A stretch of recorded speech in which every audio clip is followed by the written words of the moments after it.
studying subject science 7th standard, different chapters, right? So today we are going to start a new chapter of 7th science, that is chapter number 9, soil. As we all know, soil is very important for us. We can do agriculture on soil. Soil is the habitat for many living organisms like earthworm, bacteria, microorganisms, fungi, etc. And obviously we know that all these plants and living organisms get different nutrients and minerals through the soil. Even we can build our houses on the soil. So soil is the most important abiotic component of environment or of atmosphere, which is very important for all of us. And of course, soil is most important for growth of plants, as soil provides nutrients, water and minerals to plants by which they can grow better. So today we have to study about the different types of soil, how the soil is formed, what are the properties of soil. So in this chapter we will discuss all these things. So let's start with the topic soil formation. The main process by which soil is formed is known as weathering. So weathering is nothing but the process by which soil is formed from the large rocks. As the large rocks broken down and the soil is formed, and this is done because of wind, water and air. Right? So let's see the breakdown of rocks by the action of wind, water and climate is known as weathering. As the rocks broken down, by wind, water and climate, they broken down into small pieces, and then the small pieces again broken down and form into fine soil. So the process of broken down of rocks is known as weathering. Right? So the nature of soil depends upon the rocks from which it has been formed. Obviously, as I told you about the weathering means the breakdown of rocks. So the nature of the soil is obviously depends on the rocks from which they are formed. Right? Okay. Now the next topic that we have to discuss here is the soil profile. Soil profile. It is a vertical section of different layers of the soil. Each layers differs in feel, that is texture, color, depth and chemical composition. These layers are referred to as horizons. First, a horizon. The uppermost horizon is generally dark in color as it is rich in humus and minerals. As we all know, humus is nothing but the rotting dead matter which is present in the soil. The humus makes the soil fertile and provides nutrients to growing plants.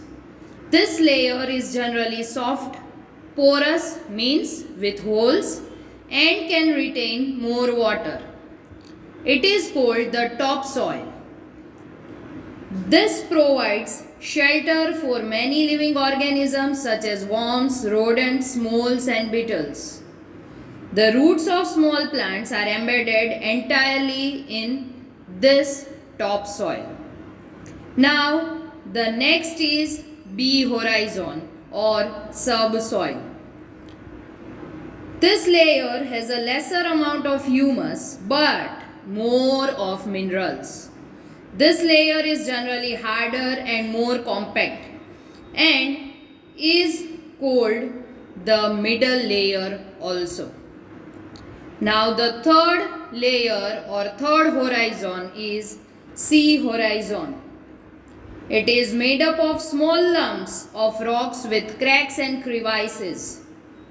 Below this layer, there is a last layer which is known as bedrock, which is hard and difficult to dig with a spade. So, all these layers will make a soil profile, which is very important for any type of soil. Any type of soil contains all these four layers, that is A horizon, B horizon, C horizon and bedrock. Now the next topic is soil types. There are various types of soil which we can see around us. Okay, some soil is very dry while some is very wet and sticky. And of course some soil is very good for growth of the plants. So here we have to study about different types of soil. But before we start to study about different types of soil, let us discuss the definition of soil. What is soil actually? So the soil is mixture of rock particles and humus. Okay, what is soil? It is mixture of rock particles and of course humus, right? So when humus and rock particles mix, it will form soil. Soil is of mainly three types. Here in this chapter we have to study about all these three types of soil and properties of it. The different types of soil is sandy soil, clayey soil and loamy soil. So let's see what is sandy soil. If the soil contains greater proportion of big particles, it is called sandy soil. As we know, the size of the particles in a soil has an influence on its properties. So let's discuss the properties of sand first. As it contains the large particles, the particles cannot fit close together, so there are large spaces between them. These spaces are filled with air and we can say that the soil is well aerated. Water can drain quickly through the spaces between the sand particles. So, sandy soils tend to be light, well aerated and rather dry. The next is clayey soil. If the proportion of fine particles is relatively higher, then it is called clayey soil. Clay particles, being much smaller, pack tightly together, leaving little space for air. So we can say that the clayey soil is not well aerated. Unlike the sandy soil, water can be held in the tiny gaps between the particles of clay. So, clay soils have less air compared to sandy soil. But clayey soil is heavy as they can hold more water than the sandy soil. Now the next and the last is loamy soil. The best topsoil for growing plants is loam. Loamy soil is nothing but the mixture of sand, clay and another type of soil particles known as silt. Silt occurs as a deposit in river beds. Of course, the size of silt particles is between those of sand as well as clay. The loamy soil also has humus in it. So obviously we can judge that as loamy soil contains more amount of humus, it is good for growth of the plants.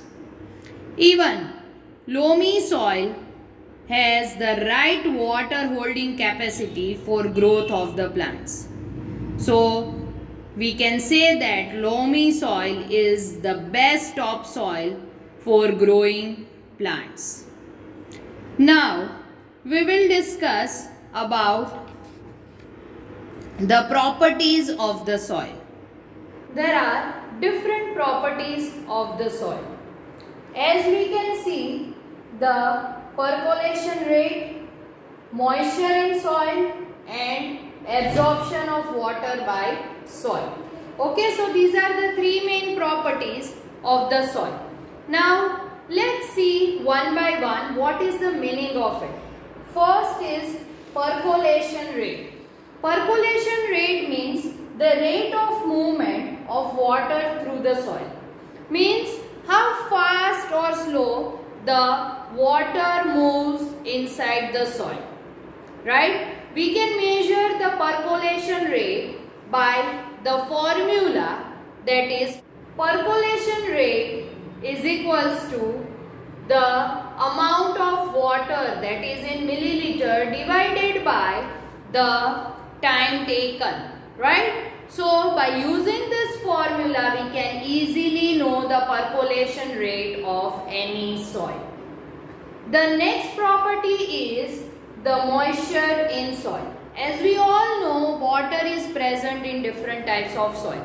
Some soil contains or retain more amount of water while other can retain less amount of water.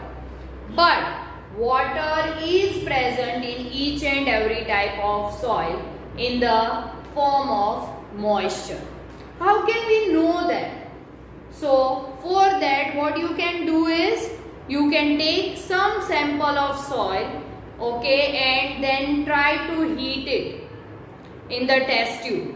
Now as you heat, after some time you can see the droplets of water on the wall of test tube.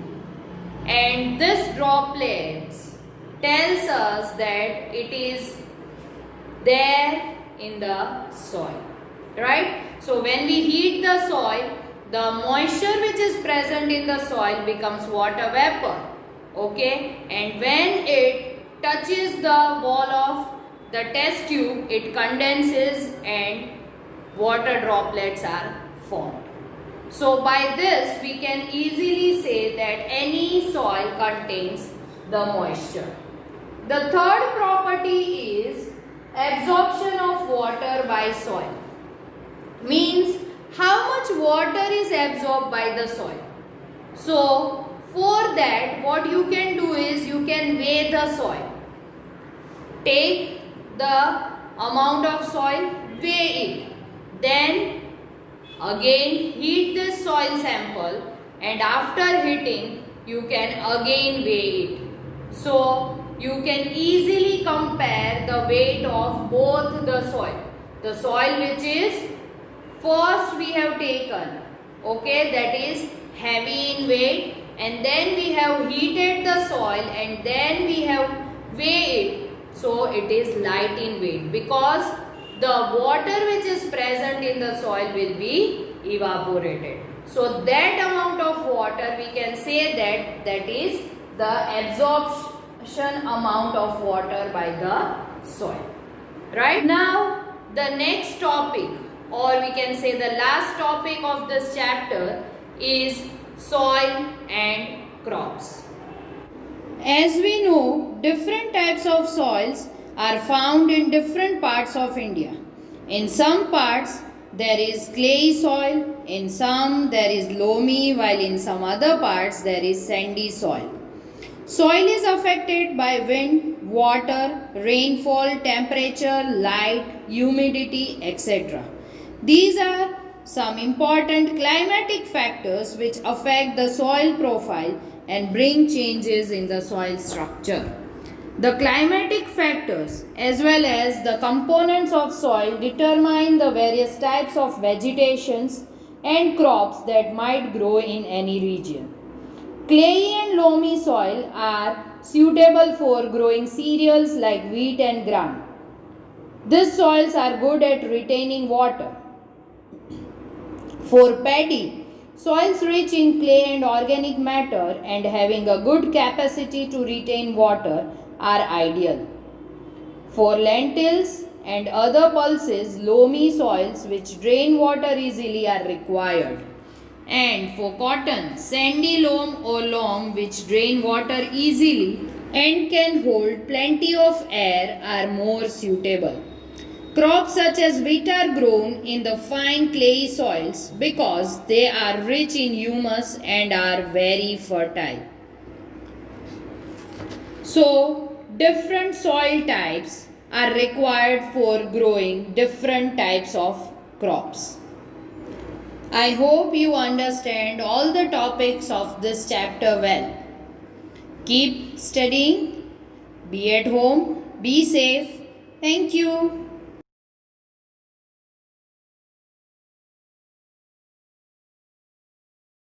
आभार।